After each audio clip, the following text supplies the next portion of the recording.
on, guys? Hope you're having a wonderful day so far, because I am. Today's focus is mixing live drums in Studio One 3.2, that is. All right. My name is Elib, and I am the host. This is another Art Sound show. We do these every Thursday, at least I try to. So today's focus is mixing. All right. I've been doing a lot of mixing lately. Um, and that's just a part of my job as what I do. So, but in this specific episode or specific video, we're going to take a moment and dive into some drums. So, as usual, I've uploaded several videos in this vein, mixing live music that comes from none other GMT. All right, I can't stop. I can't I can't fail to mention them. Though those are my partners there, gospelmultitracks.com. And this is what this is for. I'm mixing this for the site. So like all of everything that GMT produces as far as stems or whatever, I am the guy that mixed everything here. So we're just gonna talk about drums right here. I just finished arranging everything, and now we're gonna dive into what would I do? What is my approach for mixing drums? All right, so we're just gonna jump into the section where the drums are, and we're gonna solo the drums. First of all, what I like to do is I'll take everything first, bring them down, and I'll go with the process of how the real studios does it. If you have a full mixer in front of you, analog mixer, whatever, typically what you'll do is just draw down all of the faders down to zero, and then you'll bring them one by one as you go. So this is what we're gonna do. First thing is the kick. So let's see, where's the kick? Okay, the kick is okay. Now, one thing I want to mention is when mixing drums, everything must be in mono. So everything here is in mono. I had a guy that sent me a few songs, and everything was in stereo. Definitely don't want to do stereo. Everything needs to be in mono. That's definitely a number one thing. Um, yeah. So we're gonna go ahead and I already sort of know what I want um, the drums to sound like. I build a preset for everything. So I'm gonna mute this JJP here. Kind of jump right here.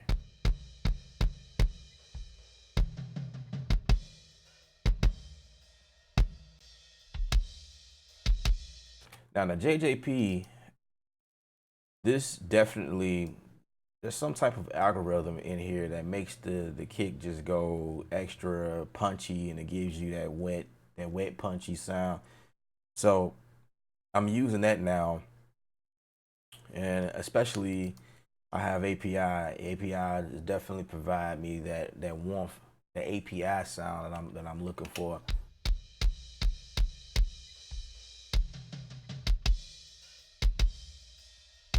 So we're gonna go for the sub next, and the sub is probably the same thing, but slightly different. And the sub kick, can't say it right. It introduces a more punch as well. Like it brings the tone up. So this studio does um, miking in front or behind the kick, as well as the sub kick is also implemented in this recording here. I'm getting like some type of nasty feedback. I'm not sure if you guys can hear it through the video. I guess I'll check the video later once it archives itself. But I'm not liking the way the kick sound, but I'm gonna keep going.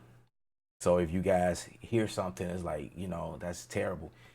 Just bear with me. It may sound good on your end. I'm not really sure. It's probably the way that I'm set up right now. So I don't know. So here's the snare.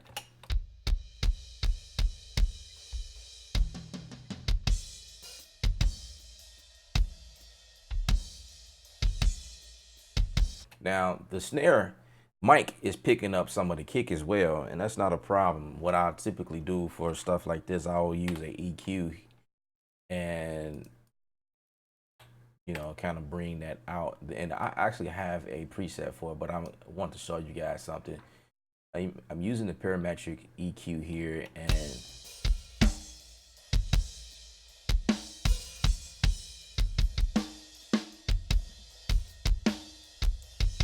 I can kind of get the kick out, you know.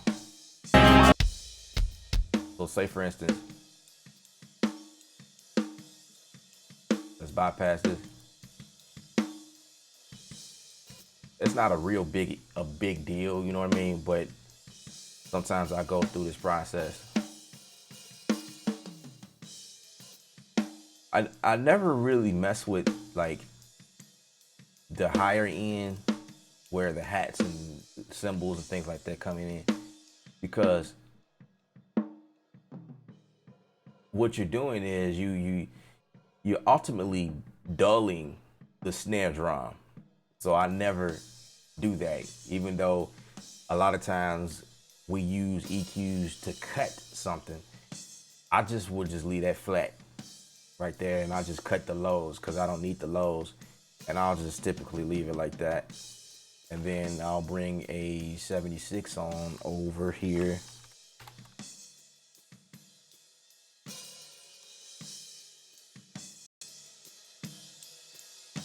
Let's see, where are we? Let's come back here.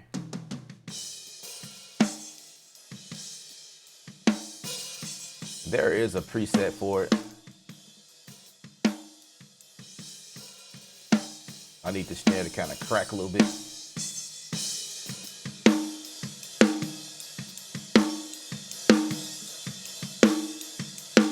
Let's bring it down. Bring the output down some, just so we're not peaking.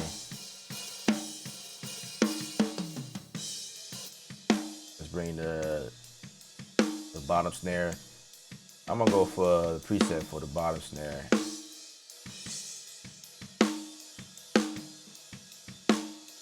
So let's bring in the kicks.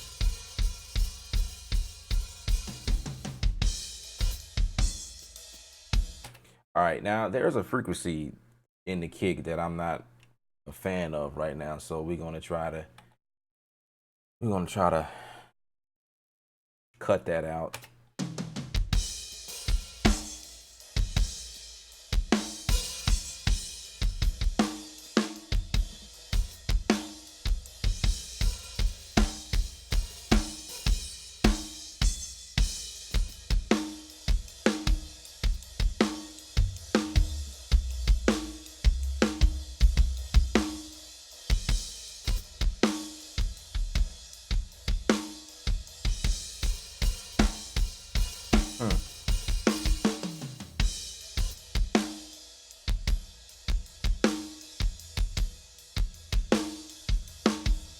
Here now. There you go.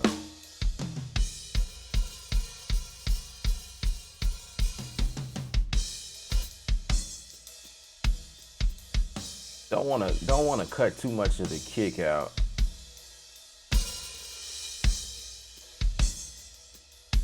So I'll kind of trim it here.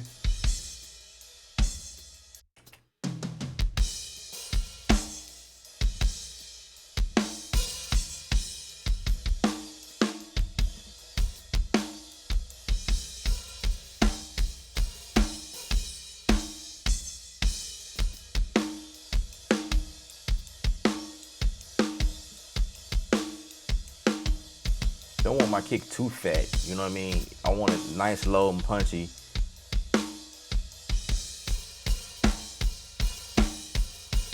All right, so now we're going for the hats.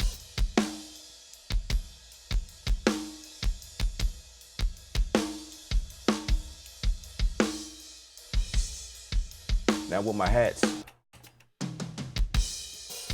I don't really bother them too much. I just kind of let them be.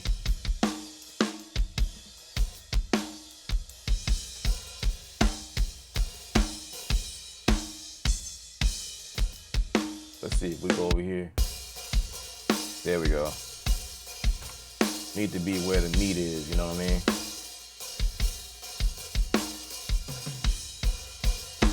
And I'll just grab this EQ. Kind of brighten it a little bit.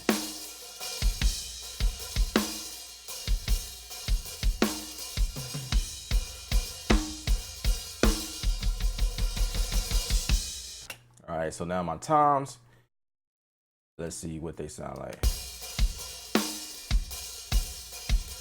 Immediately, let's bring in, I'm gonna bring in a preset for those, but then I'm gonna deactivate them. And that's just so presets are there, and whatever else I do to the EQ,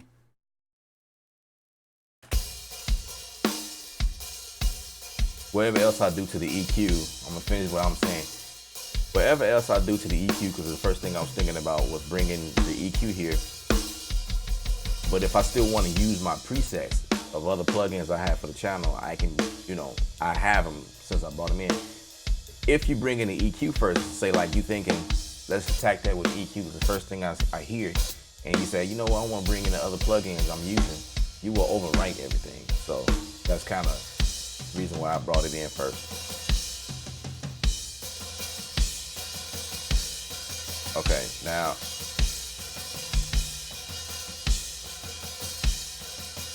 let's see.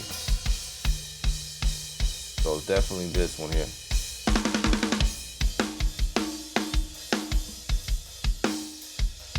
So all I did was move it over just a little bit, just kind of cut that.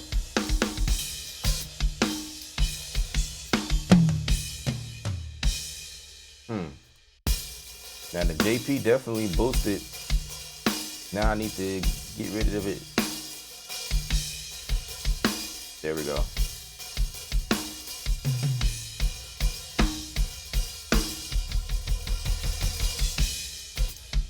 Maybe let's widen it just a little bit.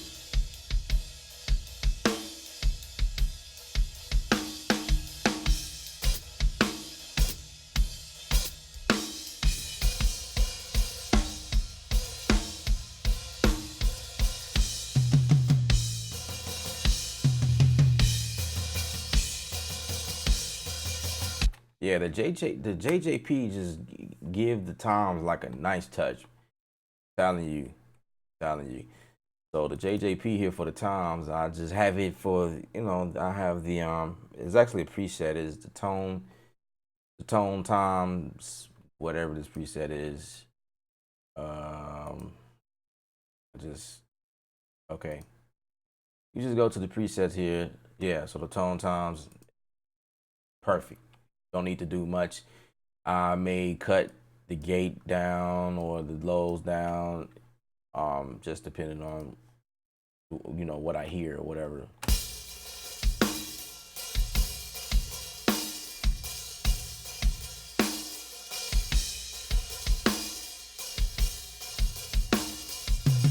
All right. Now for the EQ, I definitely want to revisit it and cut down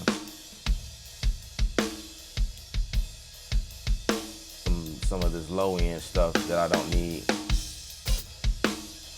because I hear it in the time 2 I don't really need, but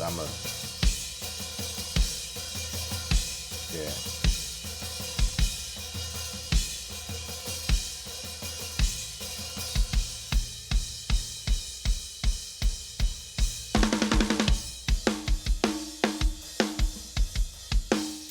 So the goal here is just to make the drums, just clean them up as much as possible without doing too much.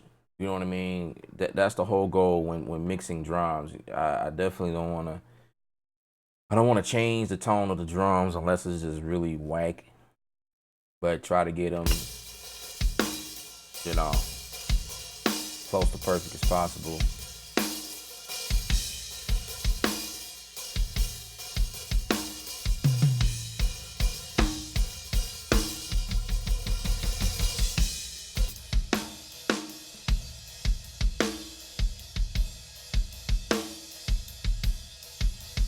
Yeah, I need to see the transients a little bit better.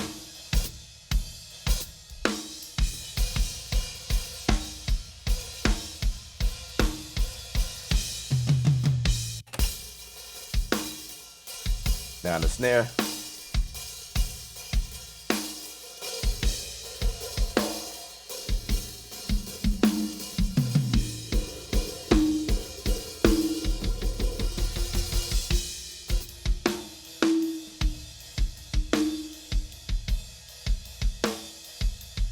Yeah.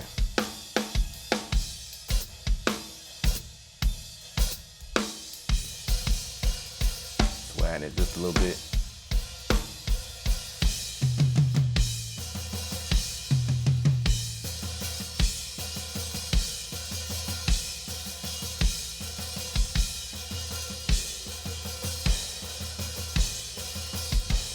Now my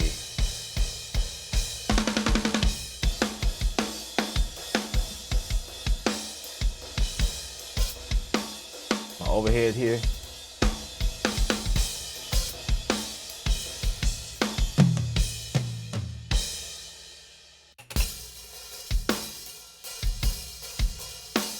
Usually with my overheads, I'll just brighten it a little bit because that's where most of your cymbal action is.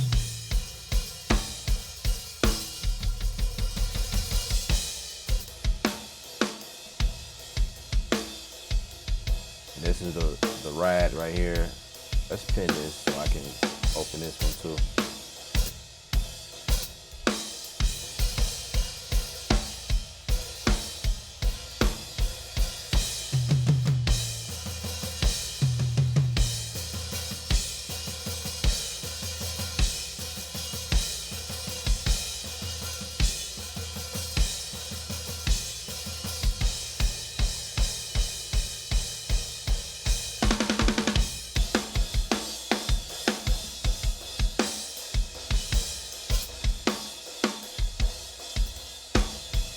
Gotta do a little bit more work with the tom.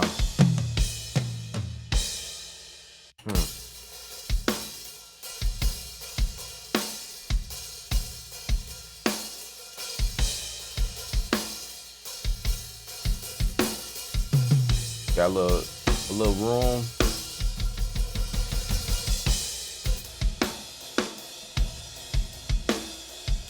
This is like a mic that's sat in the back of the room, around the room, which is pretty cool. Big up to this studio that recorded these drums.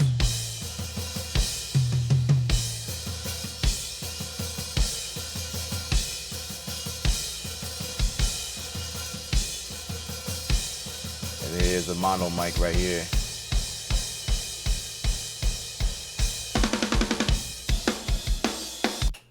All right, so now for my preset for the drums here, all together.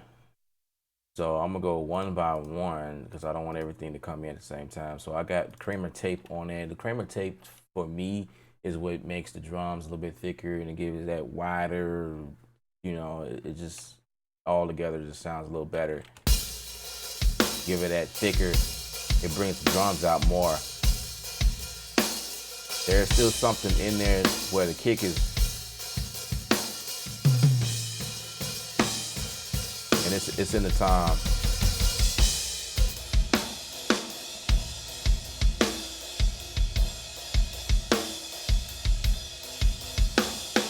I'm gonna bring this EQ from my snare 1 over to the snare bottom because it's probably the same, like this ring that I keep hearing.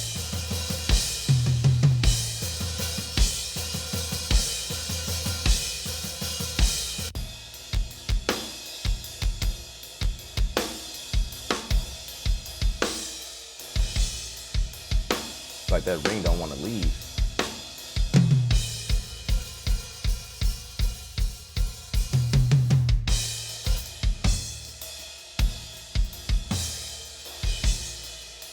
I need that snare.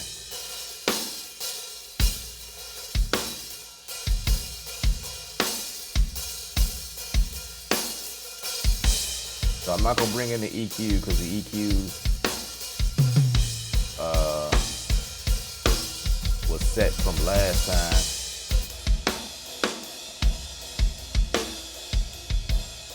So we're gonna just leave that like that.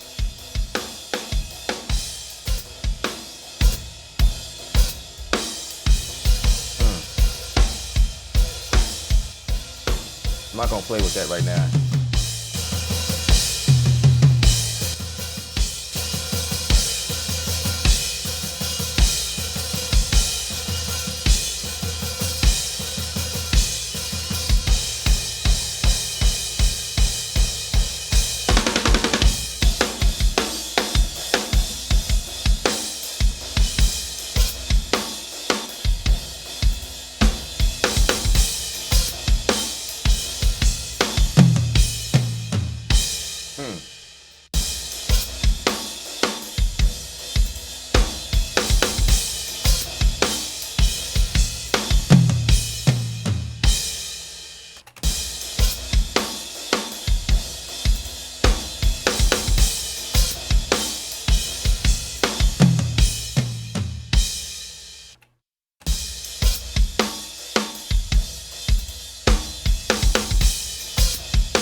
Yeah, so it's a bit of a process when doing the drums, but once the drums is right, it's like everything else come and play perfectly. You know what I mean? So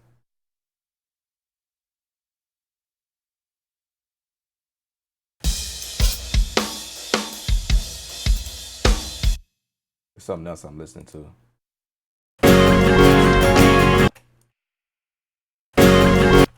All right, so same process for everything else. I'll take everything else and bring it down and just, move up as I go down.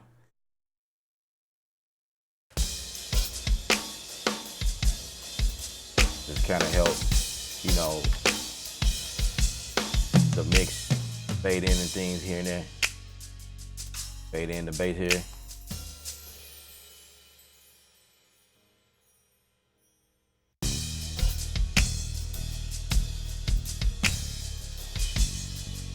And so when attacking the drums, I'll do the best I can to the drums while I'm mixing them. I solo them out just to try to attack each thing.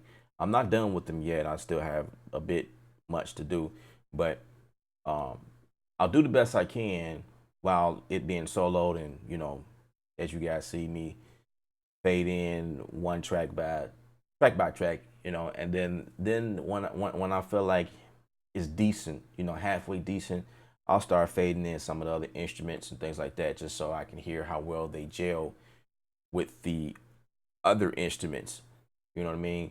And then come back to the drums here and there and fix things here and there, because one of the things I don't want it to do is clash with the bass. My kick clashing with the bass guitar here. So, and then I'll have the piano and just see how well they gel with each other. And that's how I make my, it's like back and forth, whatever. So once I do whatever I need to do the drums, it's not done yet. It's once I blend in all the instruments. So, and then the singing come in, and then you just kind of sit back and kind of listen to how things are and what they sound like, and walk away from it.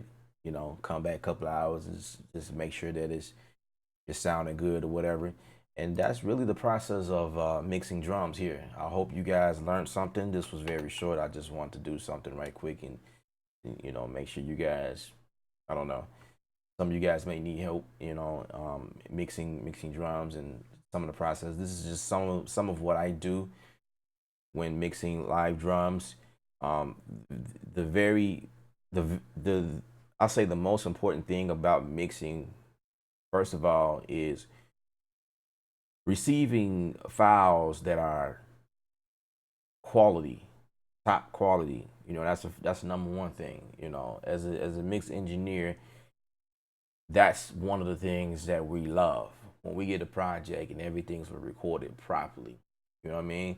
When it's not being recorded properly, we have to go into other things that we do, spend a little bit more time to get it to sound good, you know. And I've done that several times, and I guess those projects is what really tests my creativity, see what I would do, how I would take it, my approach to that. And I still managed to do okay on those projects. But it's only so much you can do to something that comes in distorted or that comes in not the right type of mic, or you got background noise that comes in on some of these mics, and just people not really understanding the really understanding the importance of recording audio as possible. You know what I mean? So yeah, so stuff like this I enjoy mixing because it makes life just so much easier and faster, because I know you guys here mix in, or not mix engineers, a mix engineer will never say, well, a good one would never say this, well, we can just fix that in the mix later. I used to say that, but that's not a good statement. Let's fix it first from the front end. If we can clean it up in the front when it's being recorded, if we can clean it, then that would be perfect. Fixing it later in the mix is not a good analogy when thinking about making songs and mixing things like that. A lot of times things can be fixed in the mix. You know what I mean?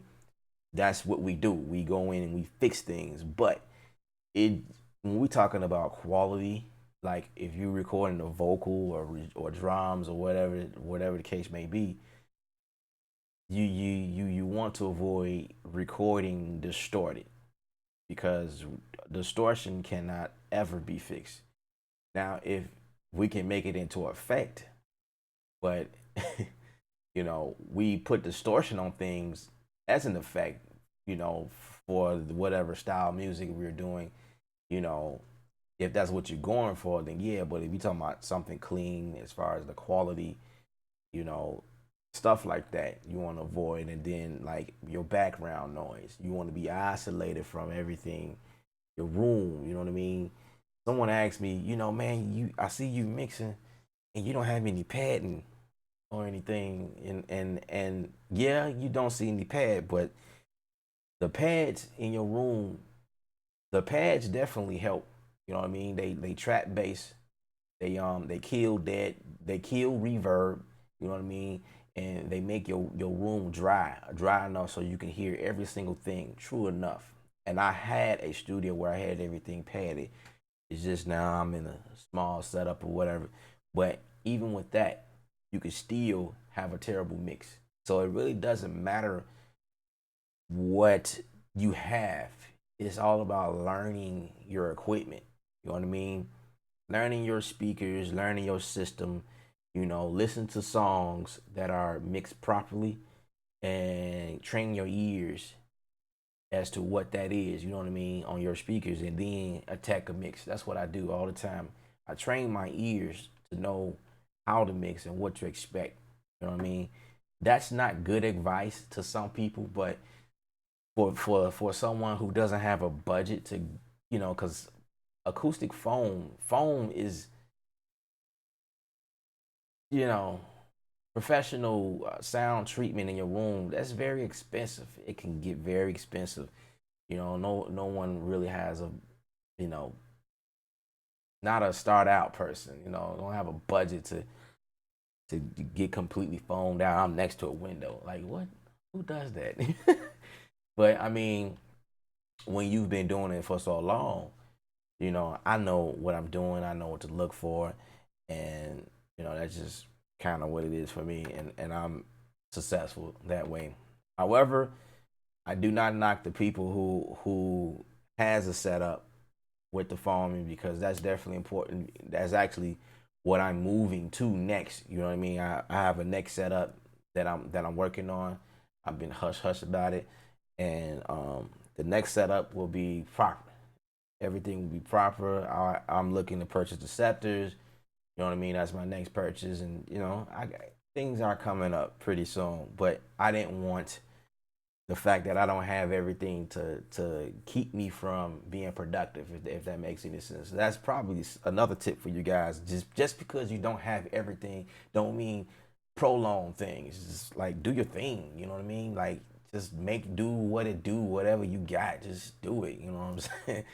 Um, Gospel Multitracks, what's up? What's up? Gospel Multitracks happens to be the subject for this video, and cool, you came out. That's what's up. Marcus Williams said, "I finally caught you live." That's what's up. That's what's up. Actually, I remember seeing you last time. It was one time last time. Rob says, "What's good, pimp?" I'm good, man. I'm good. I'm doing my thing, man. I'm trying. I'm trying. But I'm gonna go ahead and get out of here. I wanted to be short and sweet and like straight to the point or whatever. The archive is always available. All you gotta do is just, I guess, wait like a few minutes and go back to the top. So in case you guys did not catch the video right when I start, archive will be available shortly. Subscribe to my YouTube channel because I'm always doing stuff like this. I posted another video just like a few hours ago about mixing. No, it was auxiliary and bus, how that works inside of Studio One. I have more tutorials coming up in the future. I will probably be attacking this mix in another perspective, maybe when I get to the vocals or something like that. You know, whatever I feel like is really good to share with you guys. And also, you guys continue to put comments in the videos as to what you want to see next, or what you want me to attack next. I'm getting a lot of things, and those are some of the videos I'm focusing on next. I'm trying to get to all the questions and concerns that people have, and doing a video on it.